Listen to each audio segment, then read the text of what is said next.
So you're gearing up for the Super Bowl, Wimbledon, World Cup, and you're thinking about getting a new TV to watch it in all its glory. I like it. Great idea, but a great idea needs an equally great plan. So don't go buy that new TV for the big game until you've watched this video.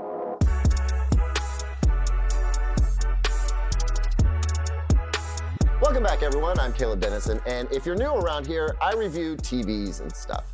Actually, it's a little more complicated than that, but I think it's safe to say that I know a few things about TVs, sports, and watching sports on TVs. I get asked a lot of questions throughout the year, like what's the best TV for sports, and what's important to look for when buying a TV if I watch mostly sports. And hey, Caleb, where'd you get that sweater? Also, I'm at the store right now and I'm about to buy this big TV, and am I about to make a really big mistake? Which, by the way, I'll never be able to respond to that question in time, so probably just don't ask. But I get these questions most often right around the middle of January because there's this big TV commercial event that happens in February, and they also sprinkle in some exciting football in there just for fun.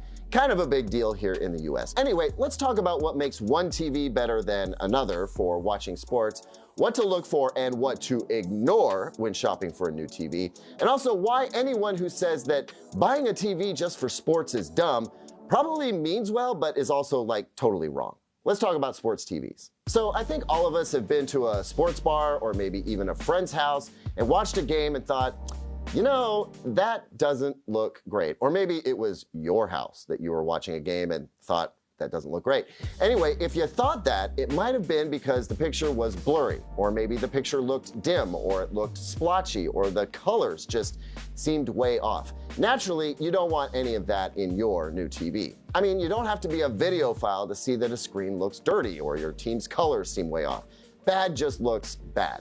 So let's talk about how to find a TV that will not have any of those four poor attributes, starting with one of the most obvious and annoying: blurriness. There are three things that can cause a blurry or smeared picture when watching fast-moving sports.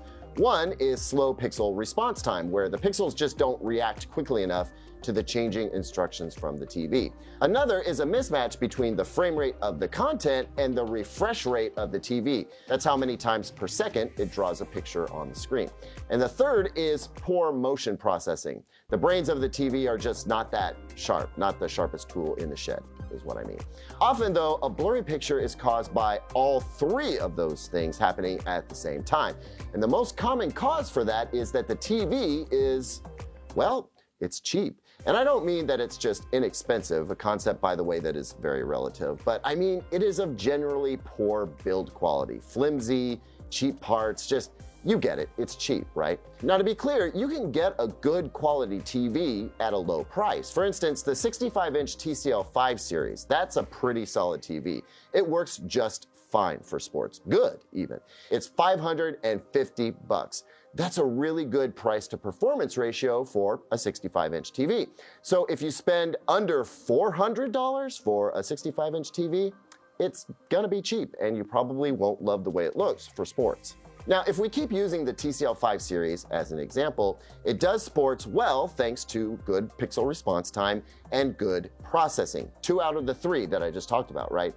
Even though it doesn't have a 120 Hertz panel, it does a solid job with the 60 Hertz panel that it does have thanks to decent processing. By the way, those of you in the UK or Australia, that would be 50 Hertz or 100 Hertz. So just keep that conversion in mind for the next bit here. Which brings me to my next point. You don't have to get a TV with a 120 Hertz panel in order for it to be good for sports. Like I said, the TCL 5 series does great with the 60 Hertz panel, but it's not a bad idea for a 120 Hertz panel to be a baseline requirement. Now, I don't want to get too deep into the tech weeds of why here, that's a different video, but the takeaway I do want you to have is that 120 Hertz panels don't go into cheap TVs. TVs with 120 Hertz panels need more expensive hardware to support them. So in other words, that 120 Hertz spec is an indicator of quality, and it can provide some assurance that the TV is going to be a pretty good one. Here's the catch though. I'm sorry, there's always a catch. It has to be a 120 Hertz native panel. And I mentioned that distinction because TV brands are out there trying to trick you. If you see 120 Hertz clear motion rate or 240 Hertz motion flow or some other such nonsense, That's the TV maker trying to trick you.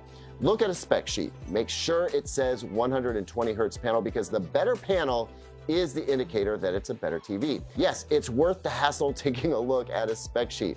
Look, if you go up to the salesperson on the show floor and you ask them if the TV you're looking at has 120 hertz native panel, and they look over at the box to check, that means they don't know, and they are relying on the same BS information on the side of the box that you would be. So get on the internet and check. It's worth the 30-second or so it'll take to do it.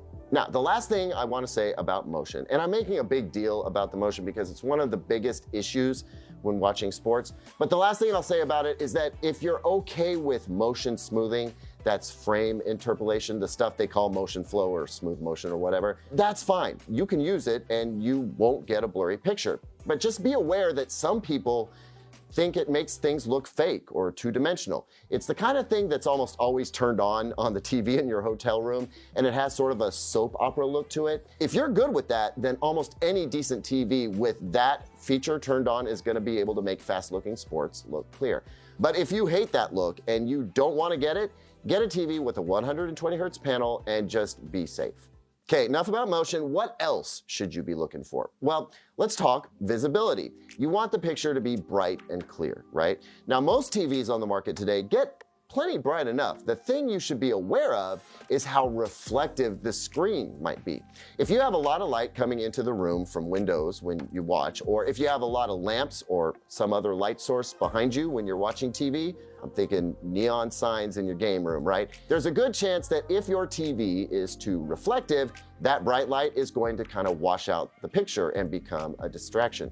Again, this is only a concern for certain viewing situations, but they're pretty common. And I mention it because it's basically the only factor that could make an OLED TV not just like the best option, which let's just address that right now. The best TV for watching sports in almost all cases is an OLED TV. Instant pixel response time, they all have 120 hertz panels, they are all very nice TVs, so the motion processing and upscaling is about the best you can get from any TV. OLEDs rule for sports, unless super bright light is coming into your room from an angle that would cause the glossy screen on that OLED TV to act like a mirror. Otherwise, OLED all day, every day.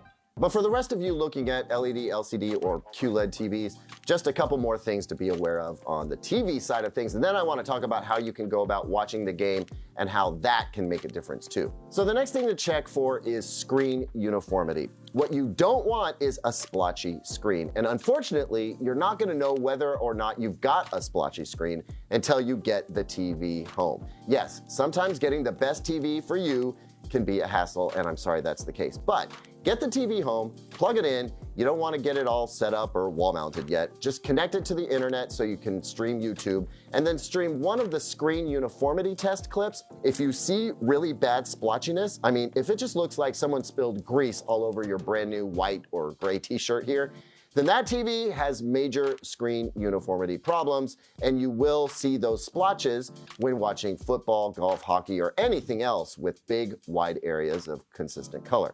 And finally, we land on the last picture quality element, and that is color. It's so easy to see bad color on a TV when watching sports. Now, fortunately, the fix for bad color on a TV is usually just a matter of not using the vivid or sports picture mode. I know it sounds stupid since I know that you want your TV to look vivid and you're watching sports, so why wouldn't you use those picture modes? The answer is because they are hot trash when it comes to color.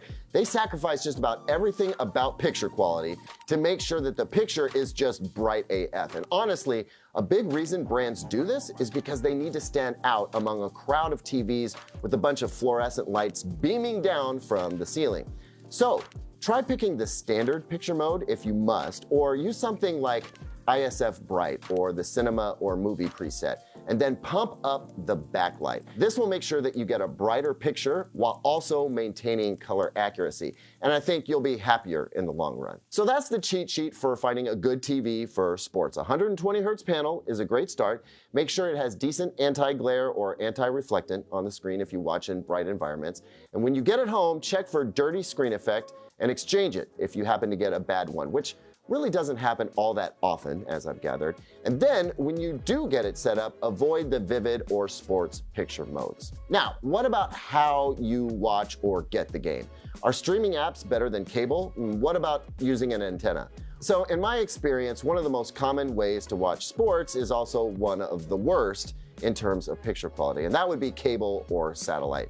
Now, if the only way you have to watch is cable or satellite, then obviously watch that way. But if you're able to stream the game or match, you might want to go that direction for a few different reasons. Also, if the game is going to be on a big network like ABC, NBC, CBS, or Fox, then you might want to try picking up one of your local broadcast stations with an antenna. The reason either one of those options will probably look at least a little bit better than cable or satellite comes down to a couple factors. The biggest one is compression.